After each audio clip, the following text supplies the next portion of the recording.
ಸಂವಿಧಾನವನ್ನ ಕಸದ ಬುಟ್ಟಿಗೆ ಬಿಸಾಕ್ತಾ ಇರೋರು ಯಾರು? ಉಪಯೋಗ ಮಾಡಿದ್ರು ಸಂವಿಧಾನವನ್ನ ಕಸದ ಬುಟ್ಟಿಗೆ ಹಾಕಿದ್ದಾರೆ. ಈ ದೇಶದಲ್ಲಿ ಯಾವುದಾದ್ರೂ ಒಬ್ಬ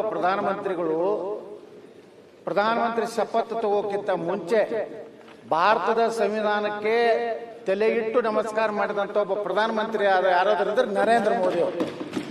ಈ ಜಗತ್ತಿನ ಈಗ ನೆಕ್ಸ್ಟ್ ನಿಮ್ಗೆ ಮಾತಾಡ್ತಾರೆ ಎತ್ತಾಳವ್ರೆ ಮಾತಾಡೋರು ಬಿಡಿ. ನರೇಂದ್ರ ಸ್ವಾಮಿ ಈಗ ದಯವಿಟ್ಟು ನಾವು ಬಗ್ಗೆ ಅಲ್ಲ ಕೂತ್ಕೋಬೇಕು. ನಾವು ಅಷ್ಟೇ ಗೌರವ ಕೊಡ್ತೀವಿ, ನೀವು ಗೌರವ ಕೊಡ್ತೀರಿ.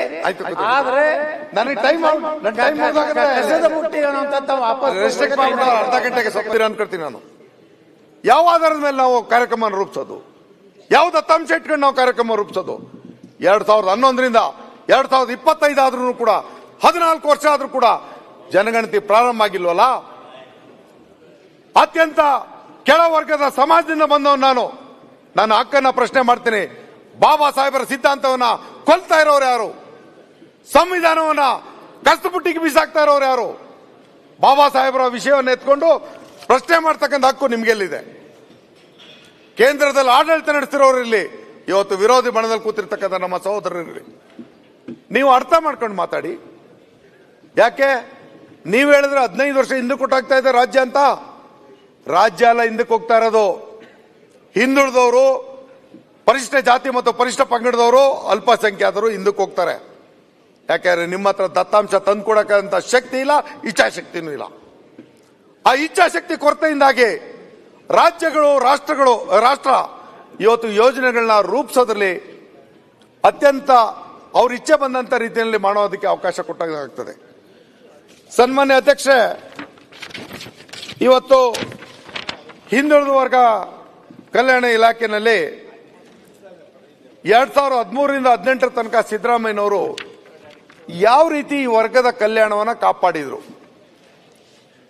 ನಮ್ಮ ಅಶ್ವತ್ಥ ನಾರಾಯಣ ಇಲ್ಲೇ ಕೂತವ್ರೆ, ಅವರೇ ಉಪಮುಖ್ಯಮಂತ್ರಿಗಳಿದ್ರು ಹಿಂದಿನ ಸಾಲಲ್ಲಿ. 19ರಿಂದ 23 ತನಕ ಹಿಂದುಳಿದ ವರ್ಗಗಳಿಗೆ ನಿಮ್ ಜವಾಬ್ದಾರಿ ಏನು ಅನ್ನೋದನ್ನ ದಾಖಲೆ ಸಮೇತ ನಾನು ಹೇಳಕ್ಕೆ ಬಯಸ್ತೇನೆ. ಅವತ್ತು ವಿದ್ಯಾರ್ಥಿ ನಿಲಯಗಳ ಸಂಖ್ಯೆ ಮಂಜೂರಾದದ್ದು ಹಿಂದುಳಿದ ವರ್ಗಕ್ಕೆ 2013ರಿಂದ 2018ಕ್ಕೆ 461 ಇದ್ರೆ, ನಮ್ಮ ಬಿಜೆಪಿ ಸರ್ಕಾರ ಇದ್ದಾಗ ಬರೀ 6 ಕೊಟ್ಟಿರ್ತಕ್ಕಂಥದ್ದು.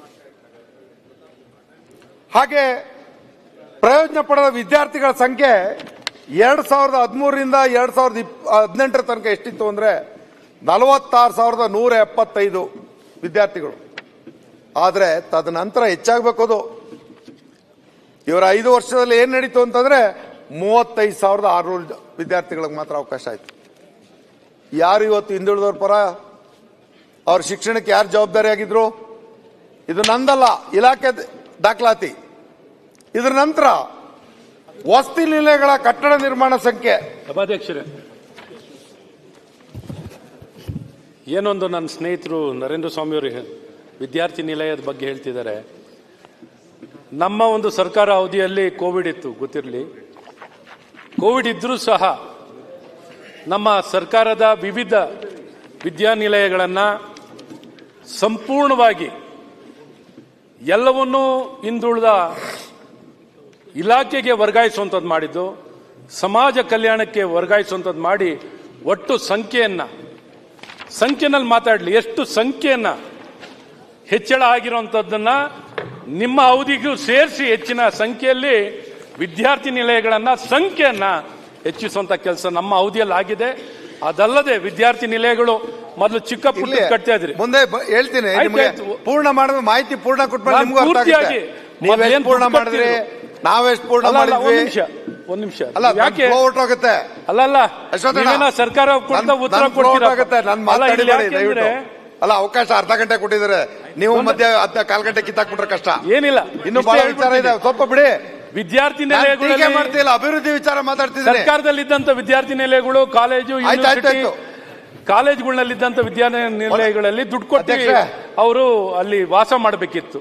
ಸಂಪೂರ್ಣವಾಗಿ ಇದಕ್ಕೆ ಹಸ್ತಾಂತರ ಮಾಡೋ ಮೂಲಕ ನಮ್ಮ ಕಾಲದಲ್ಲಿ ಎಷ್ಟು ದುಡ್ಡು ಖರ್ಚು ಮಾಡಿದೀವಿ, ನಿಮ್ಮ ಕಾಂಗ್ರೆಸ್ ಕಾಲದಲ್ಲಿ ಎಷ್ಟು ಖರ್ಚು ಮಾಡಿದ್ದೀರಾ ಅದನ್ನು ಬಹಳ ಸ್ಪಷ್ಟವಾಗಿ ತಿಳಿಸಿ. ನೀವು ಚಿಕ್ಕದು 50 ಕಟ್ತೀರಿ, ನಾವು 1000 ಕಟ್ತೀವಿ. ಮಾತಾಡ್ತೀನಿ, ಮುಂದಕ್ಕೆ ಮಾತಾಡ್ತೀನಿ. ಮಾನ್ಯ ನರೇಂದ್ರ ಸ್ವಾಮಿ ಅವರು ಈಗ ಇಬ್ರು ನನಗೆ ಆಪ್ತಾರೆ ತಾನೆ, ನೀವು ನನಗೆ ಆಪ್ತರ ಆದ್ಮೇಲೆ ಅವಕಾಶ ಕೊಡ್ತಾರೆ. ಪೂರ್ವಕವಾಗಿ ಆತ್ಮೀಯತೆ ಇದ್ದರೆ ಅವಕಾಶ ಕೊಡ್ತಾರೆ. ಸುಮ್ಮನೆ ಮಾತಾಡೋಣ.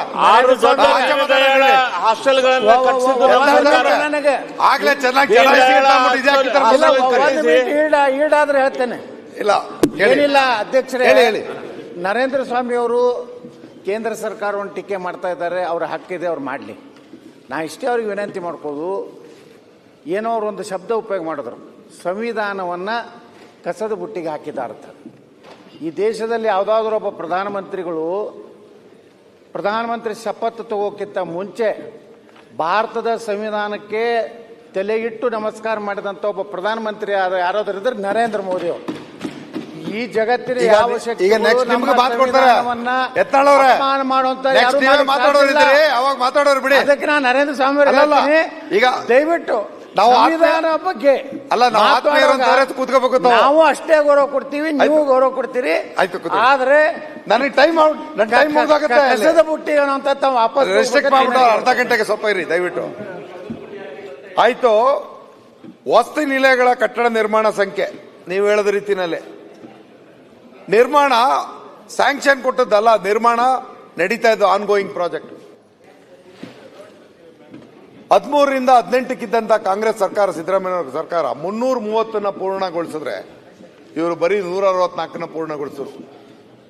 ಆನ್ಗೋಯಿಂಗ್ ಕೆಲಸನ ನಾವು ಮಾಡಿದ್ವಿ, ಹಣ ಕೊಟ್ಟಿದ್ವಿ ಅಂತ ನಮ್ಮ ಅಂದಿನ ಉಪಮುಖ್ಯಮಂತ್ರಿಗಳು, ಇವತ್ತಿನ ವಿರೋಧ ಪಕ್ಷದ ಶಾಸಕರು ನನಗೆ ಹೇಳಿದ್ರು. ಅದೇ ರೀತಿ ಮೆಟ್ರಿಕ್ ಪೂರ್ವ ಮತ್ತು ಮೆಟ್ರಿಕ್ ನಂತರದ ವಿದ್ಯಾರ್ಥಿ ವೇತನ 13ರಿಂದ 18ಕ್ಕೆ.